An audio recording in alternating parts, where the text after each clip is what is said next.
everyone. So today I'm going to be talking about extracurriculars at Barnard and Columbia. By no means are these all of the things you can do at Barnard and Columbia. There's definitely a lot of clubs and groups that I'm going to miss. So don't take this as like, this is all there is. Like if you're thinking about something, like chances are there's a club or a group for that. So don't worry about that. But yeah, so I'll just get into it. I kind of broke it up into categories of different things. So hopefully this is helpful.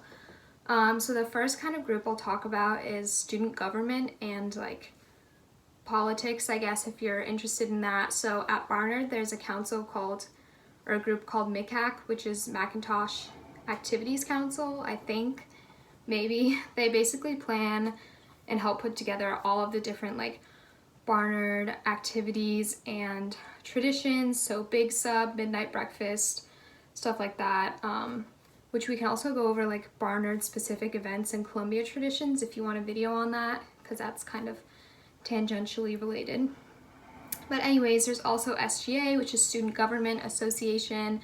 So that is the process by which you get your class president, your class vice president, and then there's also different representatives, like a representative for equity, for inclusion, disabilities, food, all that kind of stuff. And so if you were an elected official in that position, you would people would come to you for problems related to that issue, and then you represent them. So if you're the food person, you represent the grievances of anyone experiencing food insecurity, or they have a certain food restriction that they need met, that kind of stuff. So if you're into government and politics, that would be a great thing to get involved with. There's elections every year. I don't want to say every semester, I think it's every year, and you vote online through your My Barnard portal. So that's great. And then I'm sure there's the equivalent at Columbia where you can run to be president, whatever, of your class at Columbia too. So there's the equivalent on the other side. And the second thing that came to mind when I was thinking about like main clubs and activities would be a cappella groups, so singing groups. There are a ton of different groups at Barnard and Columbia. There's a Barnard only group. There's a group that my friend is in called non sequitur. And yeah, there's just a bunch of different a cappella groups. So if you're into singing, you can try out for that. They have auditions that are held, then you get like callbacks, that whole process. And yeah, the groups are really good. Like the performances are, you'd be so impressed. The all women's Barnard group was featured on Good Morning America. I was literally shook. That's like so impressive to me. So that's the caliber of talent. So yeah, if you're a singer, like there's a ton of opportunities for you. And then the third group would be like dance and theater and acting. So there's lots of different dance troupes and also opportunities if you're into acting to be a part of acting groups. I've seen a bunch of different plays at Barnard has its own like performance center called the Glickster Theater. I'll insert the name here, but it's in the Diana Center on Barnard's campus. So there's like our own performance center, and you can get tickets through there. And that's also where the screenings for the Athena Film Festival are held, at the bottom floor of the Diana Center. And then a fourth big broad category would be comedy and improv. So that's also a huge thing on campus. There's different comedy groups and different improv groups. So you also would try out for those. And like, for example, I'm friends with the president of the comedy group called Chowda. I'll put the name here. And then there's also like an improv group called Control Top Improv. And yeah, it's just another opportunity. Like if you're interested in comedy, but also if you've never done comedy and you want to get into it, like you can try out. And those groups are like Barnard and Columbia. And most of the things I've been talking about are Barnard and Columbia, aside from, like I mentioned, the a cappella group that's only Barnard students. And then the government stuff is also separated, but that's just given that you need a government for Barnard and a government for Columbia, so that kind of makes sense. But besides those exceptions, it really is just like a mix, and there isn't like exclusion, like you can't be part of this club if you go to Barnard or Columbia or whatever. And the big one, I forget what number category we're on, is like writing and journalism. So there's a lot of different publications at Columbia and Barnard. At Barnard there's BWOG, BWOG, and then I guess the big one at Columbia would be the Columbia Spectator, what most people just call Spec. And there's also the Federalist paper, and like I said, definitely a bunch of other ones that I don't know about, so don't at me if there's stuff I'm missing. But I can speak on Spec a little bit more because I was actually part of Spec freshman year. So I can talk about my experience. This isn't like a bash Spec thing. I'm not going to go into that. If you go to Barnard or Columbia, you know, I don't even know how to explain what people think about Spec. Like basically you either love Spec and you're a part of Spec, or you love to hate on Spec, and it's just like a meme that like everybody makes fun of. I don't know. I can't really explain it, the vibe about it, but yeah, I guess you'll find out if you go. But I'll just talk about my experience with it. Spec is a really great overall like club and group because it has so many different little sectors so it's not like you have to be interested in this one thing, because it has ad sales, tech, writing, copywriting, photography, like op-ed section, all this different stuff. So it's not just like one type of person who does Spec. It's like a broad, you can be interested in a bunch of different stuff and join Spec. So I knew I wanted to do the journalism part because in high school I was on my high school's like newspaper, and I liked writing, so I was like, okay, this is cool, like I'll just go and hear about it. So I went to an informational session, and there they kind of guided us through how to apply. And honestly, this was 4 years ago, so I might not totally be remembering it correctly, but there was, I think, like a writing component about why you want to join Spec, about your experience with journalism or newspapers or writing in general.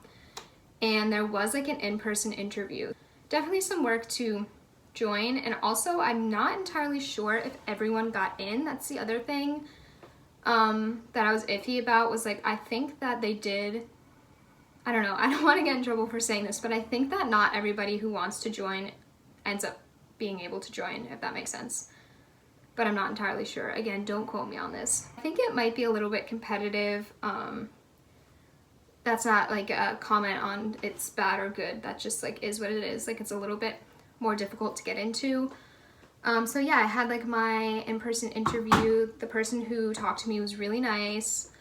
I think it was 2 girls. They were really nice. They just like wanted to hear about my interest in it. I think one of them was Columbia, one of them was Barnard. Spec is very mixed. Yeah, so then after that, it was a few days, and then I got contacted probably via email saying like, oh, there's a second round interview, come back in for the next step in the process. And spoiler alert, I hope I'm not like ruining this. Maybe they do this every year and I'm about to expose them, but the second round interview was really like a welcome to Spec party. So they made it this huge big deal for everyone who got through, like they hyped you up, and yeah, I made some friends through there. We really bonded over being new to this big group. Like it was definitely overwhelming because I was a first semester freshman, and I'm like, what is going on?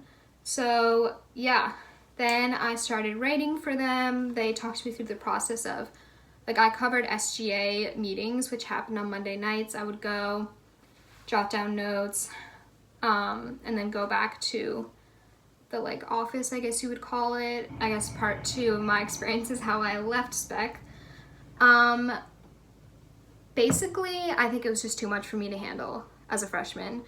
There was a lot of work, and it's like, it's not a class, you know what I mean? You're not being paid for it. Like you're doing it because you like it, but it just became a lot of work. Like to put it bluntly, it just became too much for me to handle, and I couldn't prioritize Spec over school and social life and like my own well-being.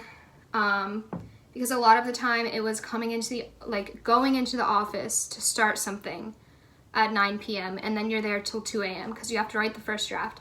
Then you have to get it approved. So then it goes through copywriting. Then it gets blah, blah, blah, blah, blah. And it was just too much for me, which might be like lame to say, but I can see how if you were really passionate about it and you enjoyed it, then it wouldn't feel like work, but it just started to feel like work for me. And so I ended up leaving after my freshman year, but this isn't meant to like reflect negatively on spec at all, because spec has landed people jobs, it's gotten people internships, it's helped them like build a portfolio. Like, it is such an amazing thing, and if you really want to go into journalism or writing or news after graduation, I highly recommend it. Just for me personally, it was too much to take on my freshman year. And there are definitely other writing groups you can join that aren't as demanding or I guess intense and hands-on as spec is. Final notes on extracurriculars on campus. Basically, if you can think of it, it exists. Like, I promise you there's a group for everything. And if there isn't, then you can make one. Like, there are new clubs popping up all the time, especially when you're a freshman in the dorms. On the walls, like, there will be new groups popping up that you can see. I didn't talk about sports, but of course there's sports, and there's intramural sports that you can just do for fun. There's like frisbee clubs, tennis that you can sign up for, like, just so much. And there's definitely enough to get involved with. And yeah, it's a really great opportunity to just make friends. And yeah, I would recommend just trying something out your freshman year, and if it doesn't work out, like, just quit like I did with spec.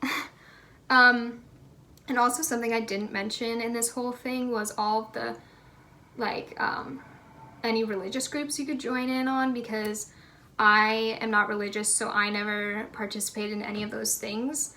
And Jewish life is a big thing at Barnard and Columbia, but I can't really speak to that because I'm not Jewish and I wasn't really involved with that. But Diana is Jewish, so if you want a video on like Jewish life at Columbia and Barnard, definitely let us know.